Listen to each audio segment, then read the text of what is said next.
still offering meaningful ministry to other people. You can talk about relationships. You can talk about spiritual maturity. You can talk about scripture, breaking down words and their meanings. Everybody's excited. But when we bring up the subject of money, tithing, giving, why is it that the eyes glaze over and everything gets awkwardly silent?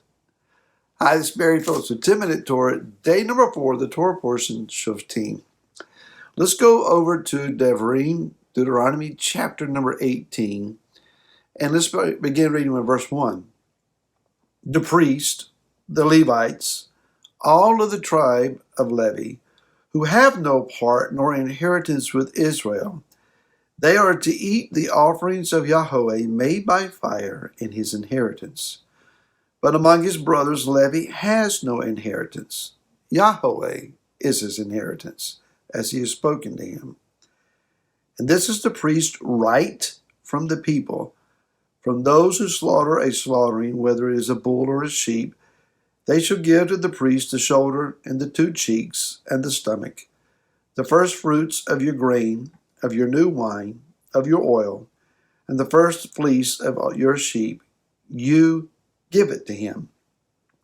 For Yahweh your Elohim has chosen him out of all your tribes to stand to serve in the name of Yahweh, him and his sons forever. So there is a principle here that is employed that has been previously identified. If we go over to the book of Bereshit or Genesis chapter number 2, mankind is placed in the garden where he is to labor for Yah in caregiving to Yah's garden, Gan Eden. Out of the garden, then, he is free to eat from any of the vegetation except for the one tree that Yah says this is off limits to you. In the book of Bereshit, continuing in chapter number 9, it says in verse 3, concerning Noah and his family, every creeping creature that lives is food for you. I have given you all as I gave the green plants. Now he places a restriction. You do not eat flesh with its life, its blood.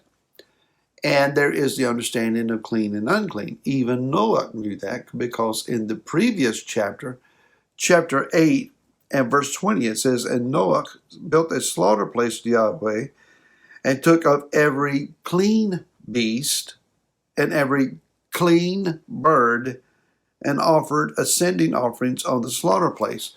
So Noah knew the difference between clean and unclean.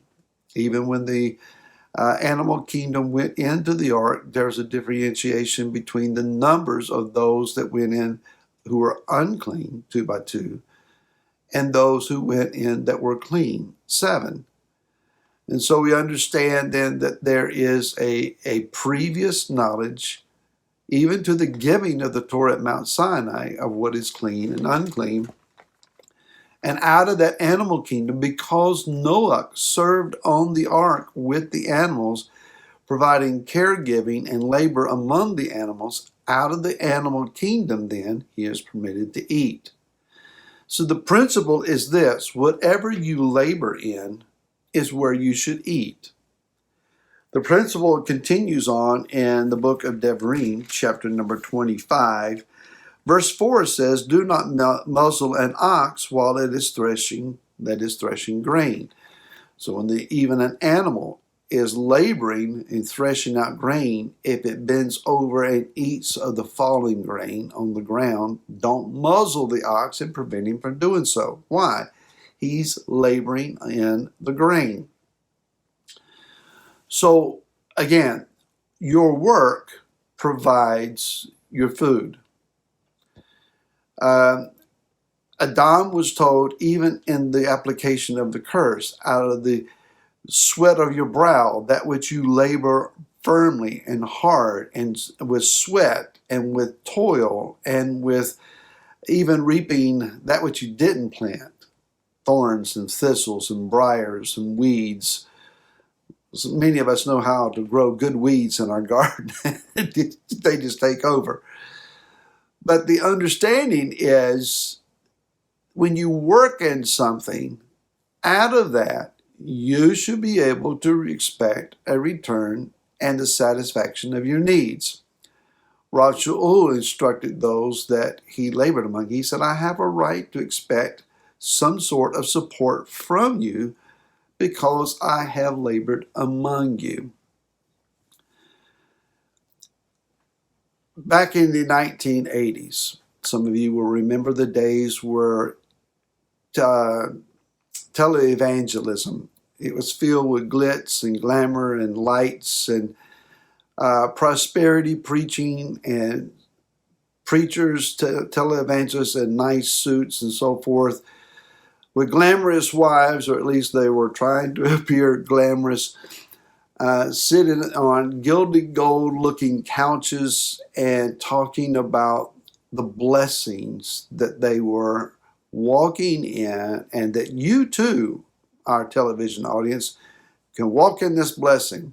We encourage you to contribute to this ministry, to share in the burden of all this great work that we're doing, whatever that was or is. And people gave with huge amounts of money. A lot of that proved to be faulty, fluff, problematic, not all that it appeared to be on camera. From that, then, many got the idea that men and women only go into ministry to get rich. Personally, I have been involved in some form of pulpit ministry since about 1980, 81. Not a lot of glamour going to a nursing home and preaching to people who can't hear you and who are falling asleep in their wheelchairs while you try to preach, or standing in front of the mental side of the nursing home where people may not even be aware that they're on planet Earth. But I practiced my preaching and learned my preaching skills in a nursing home, in Sunday school classes, occasional pulpit visits by those who were willing to take a risk on this young evangelist.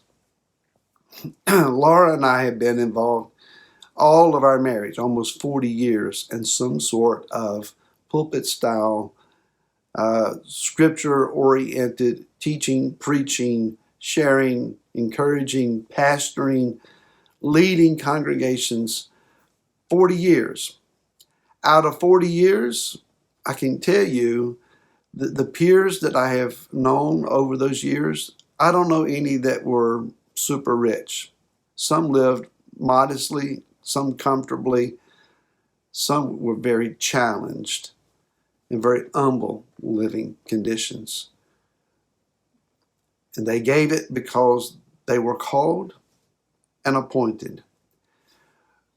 Where there are men and women who give of themselves sincerely and with a whole heart as unto Messiah, to grow, to lead people, to encourage them, to be there when they're broken, to be there when they're suffering, to help them to celebrate when their children are graduating or given in marriage or receiving their children, their own grandchildren, birth opportunities.